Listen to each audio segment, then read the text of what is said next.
Michael Jordan scored 55 points the night after the Cleveland Cavaliers publicly announced he was finished, and every man in that arena knew something was about to die. It was March 28, 1990.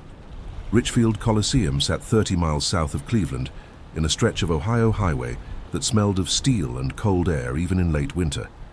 The building held 20,273 people, and by tip-off, every seat was taken, the crowd already compressed into that particular density of anticipation that only comes when an audience has been promised blood. The hardwood was lit hard under the arena lights, the way a stage is lit before a performance, all flat white glare with no shadows to hide in. The Bulls were in town. Michael Jordan was in town. And the Cavaliers had spent the better part of the preceding week explaining to anyone who would listen that they had finally figured out how to stop him. Craig Alo stood near the scorer's table during warm-ups that night, watching Jordan go through his pre-game routine with the focused attention of a man studying something that had previously cost him sleep. Alo was not a villain. He was, in almost every verifiable respect, an excellent basketball player. A rangy 6'7" wing who could defend multiple positions, who played with intelligence and effort, who had the kind of career that most professional basketball players would be grateful to have. He averaged respectable numbers, he was a good teammate, and he was, by any reasonable standard applied to professional athletics, very good at his job. He just happened to have the misfortune of being assigned, by geography and by the demands of his coach, to guard the greatest player who ever lived. History does not distribute its cruelties according to merit. But on this night in late March, Alo was not thinking about cruelty. He was thinking about strategy. He was thinking about Tex Winter and Phil Jackson's triple post offense and the rotations that the Cavaliers coaching staff had drawn up on the whiteboard for the last 4 days. He was thinking about help defense and containing the drive and not giving Jordan room to breathe at the elbow. He had done this before. He had guarded Jordan before. And there had been actual stretches of actual basketball, where he had made it difficult. The Cavaliers had reason for this confidence. They were a serious team in 1990, not the lovable losers that decades of rebuilding would later make them, but a legitimate contender with genuine talent and a defensive identity. Brad Daugherty controlled the paint with the authority of a man who understood exactly how large he was. Larry Nance could leap over problems that other players had to solve with their hands. Mark Price ran the offense with the precision of a point guard who had made himself into something through sheer mechanical work, when physical gifts alone would not have been enough. And Lenny Wilkins, the head coach, was not a man who made wild claims.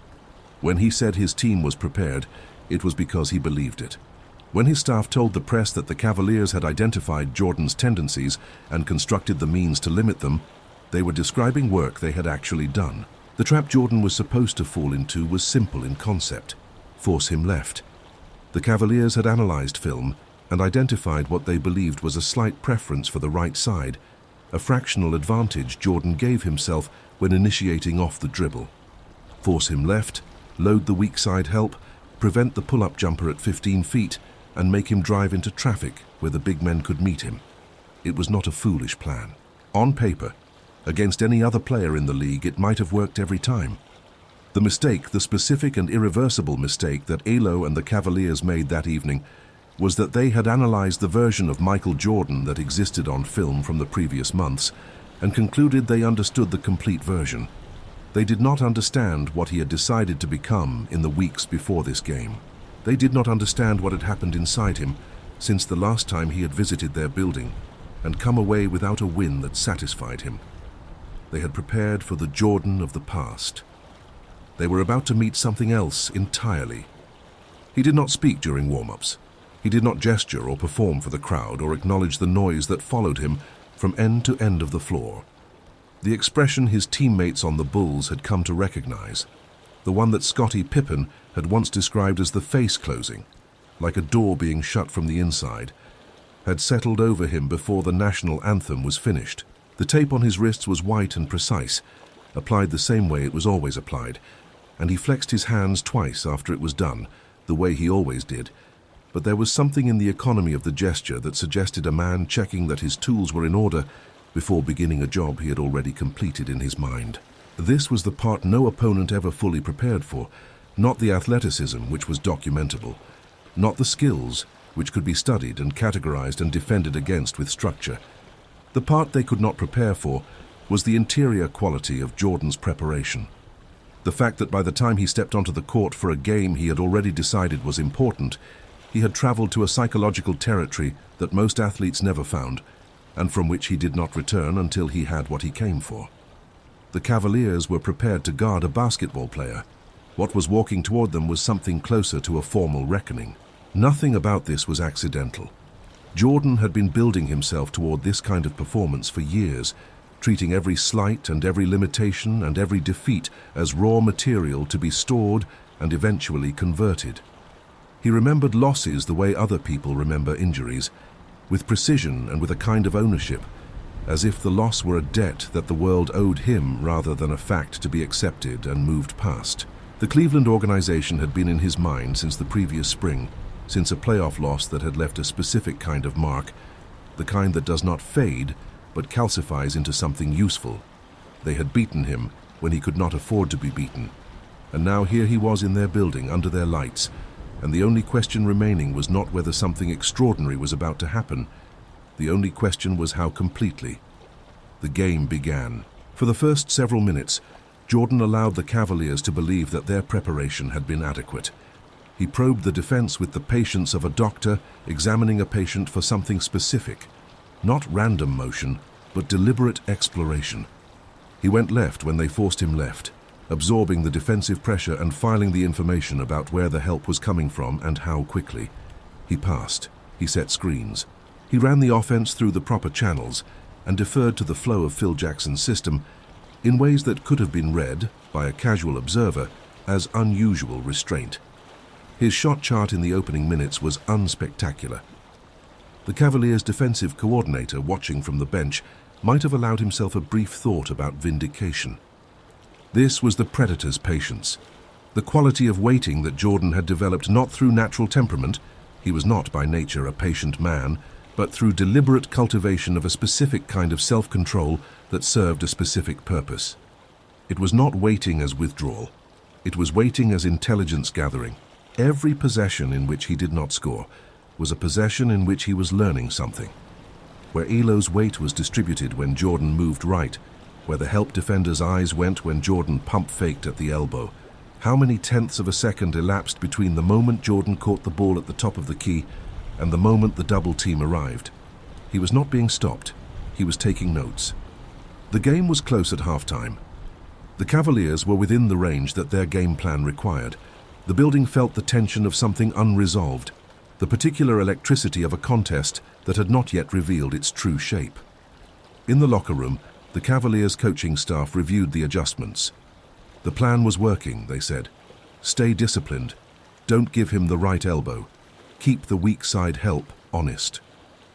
The third quarter began, and Michael Jordan stopped waiting.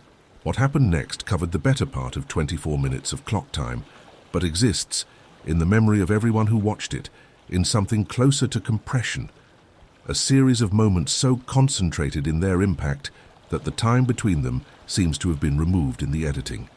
He went right on Elo with a crossover that moved his defender's weight so completely in the wrong direction that the space that opened was not a gap in a defense, but something closer to an indictment. He hit a pull-up from 17 feet, in which the mechanics were so precisely calibrated, the elevation, the release point, the slight fade that kept him above the reach of the help defender, that it appeared less like a shot being made than like a demonstration of what a shot is supposed to be. He drove.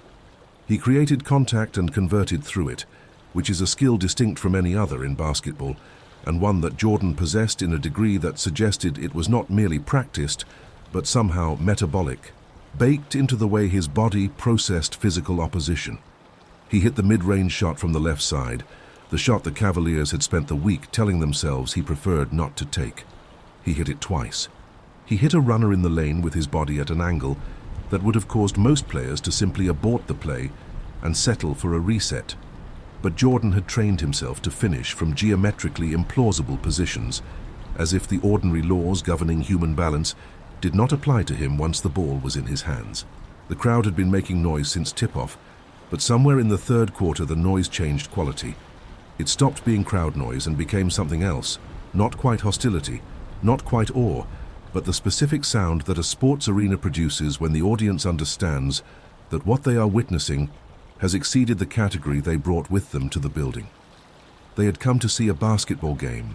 They were watching a demonstration of something that basketball only partially described. By the midpoint of the fourth quarter, Jordan had 47 points. The Cavaliers' defensive structure remained technically intact. The rotations were correct. The help was arriving on time.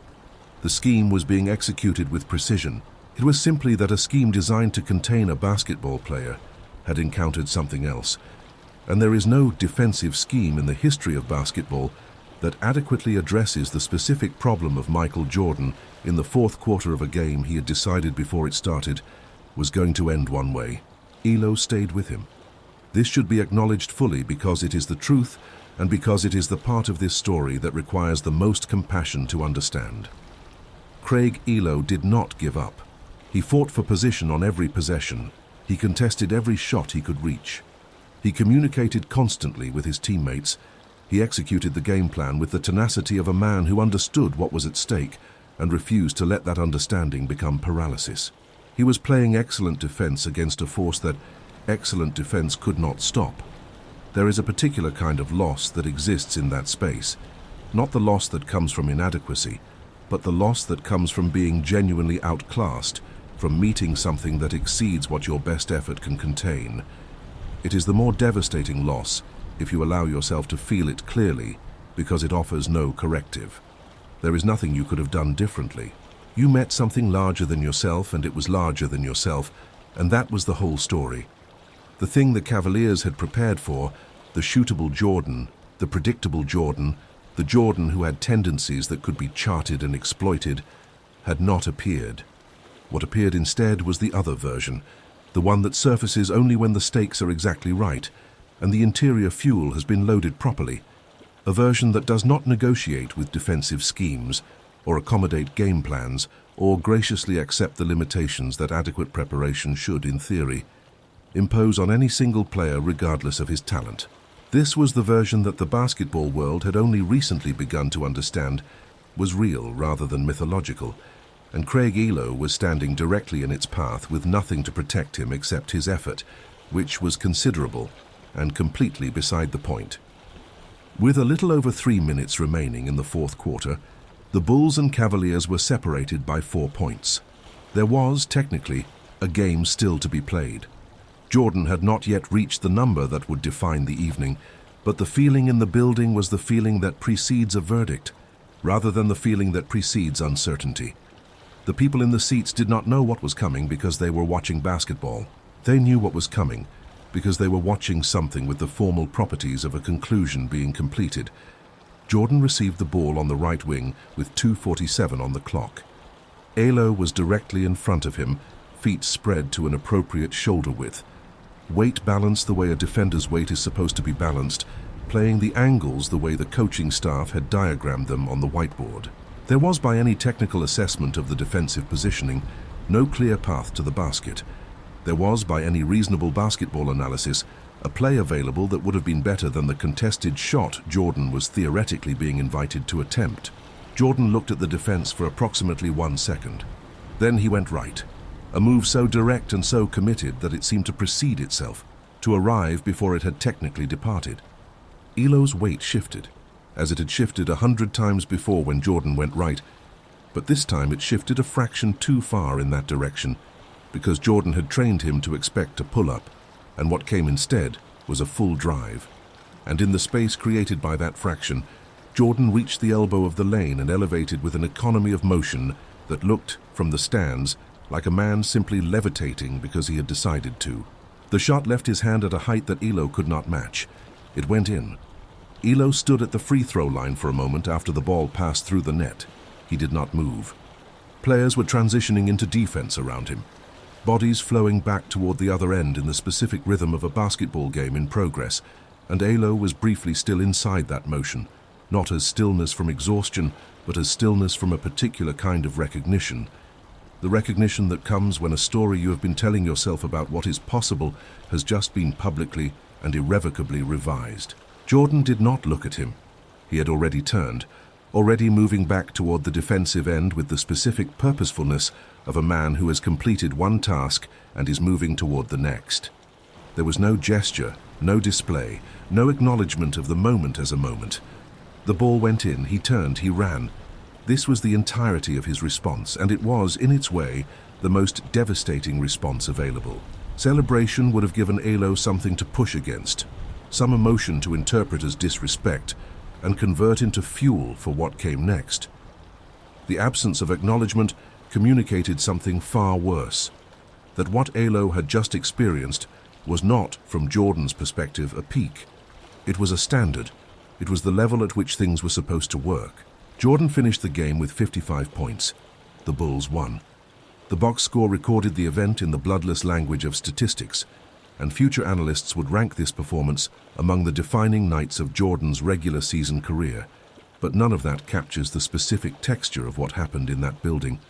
On a Wednesday night in late March, the way the temperature of the contest changed when Jordan stopped exploring and started executing, the quality of attention in the crowd, when they understood that the game they were watching had turned into a demonstration of something beyond winning and losing. The Cavaliers had entered this game with a defensive scheme and genuine belief in their preparation. They had studied Jordan's tendencies, isolated his preferences, constructed a game plan that addressed his documented strengths. They had done the work. They had done exactly what intelligent, prepared basketball people do when they face a challenge that requires serious engagement. And it had not mattered, not because the work was wrong or the preparation was flawed, but because they had been preparing for a version of Jordan who existed in footage and statistics and could therefore be analyzed and categorized, and what arrived in their building on March 28, 1990, was not footage. It was the actual thing operating in real time, drawing on resources that do not appear in shot charts or tendency reports or any other document produced by the apparatus of basketball analysis. The real story, the one that the game disguises as competition, is the story of what Jordan had converted his previous losses into. The playoff defeat from the prior spring. Every game in which Cleveland had complicated his life and denied him the final result that he considered his natural due. Every slight that had entered him and settled in the way slights settle in people who are constitutionally unable to let them pass, not as wounds, but as reserves. There is a metallurgical principle that pressure applied to carbon over time produces diamond. It is a metaphor that gets used so often that it has lost most of its force, but it describes something real about what Jordan was doing with his defeats and frustrations and the specific resentments he cultivated around opponents and situations that had cost him. He was converting them.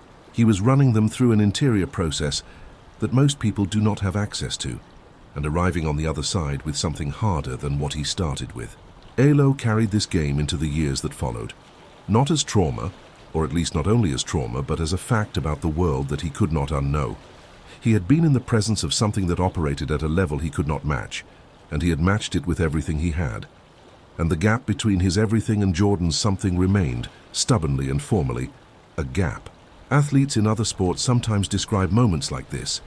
A tennis player who faced Federer at the height of his powers, a swimmer who raced Phelps in a final, a boxer who fought Ali in a particular year, in terms that have less to do with losing than with the disorienting experience of operating at the outer limit of human physical capacity and finding that the outer limit has been moved by the person standing across from you.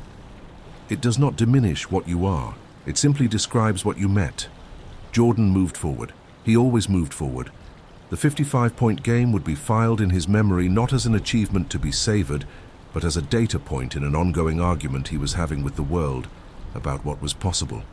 And the argument was never finished because he never allowed it to be finished.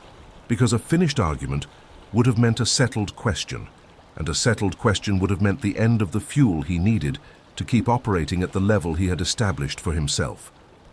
The obsession was not incidental to the greatness. The obsession was the mechanism.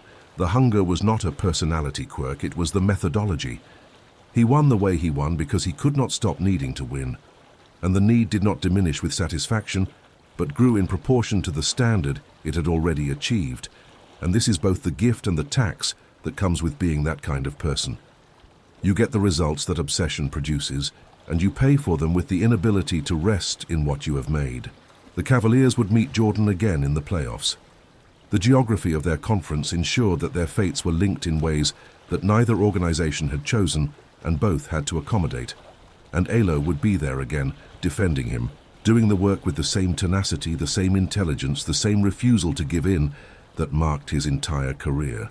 There is something in this that deserves acknowledgement before the story ends. The fact that being on the other side of Michael Jordan's greatness, being the person whose job it was to contain what could not be contained, required a particular kind of courage, not the courage of the person who wins, the harder courage, the quieter courage of the person who goes back. But Cleveland could not forget March 28, 1990. Alo could not forget it, and perhaps that is the final truth the evening left behind. Not a lesson about talent or preparation, but a lesson about what happens when you allow someone to take what you've done to them and turn it into ammunition. Every small dismissal, every small defeat, every small doubt that had been expressed about Jordan in the months and years before this game had been collected and converted. He had taken the cost of losing and built with it, the way a skilled builder takes irregular materials and constructs something that a person working with perfect materials would never have thought to try. The scar tissue had become structure. The humiliation had become horsepower. 55 points in an enemy building in front of an opponent who had done everything right is what it looks like when a man has learned to make weapons out of the things that were supposed to stop him. The lesson does not belong to basketball. It never did. It belongs to anyone who has ever been told what they cannot be and chose to remember it.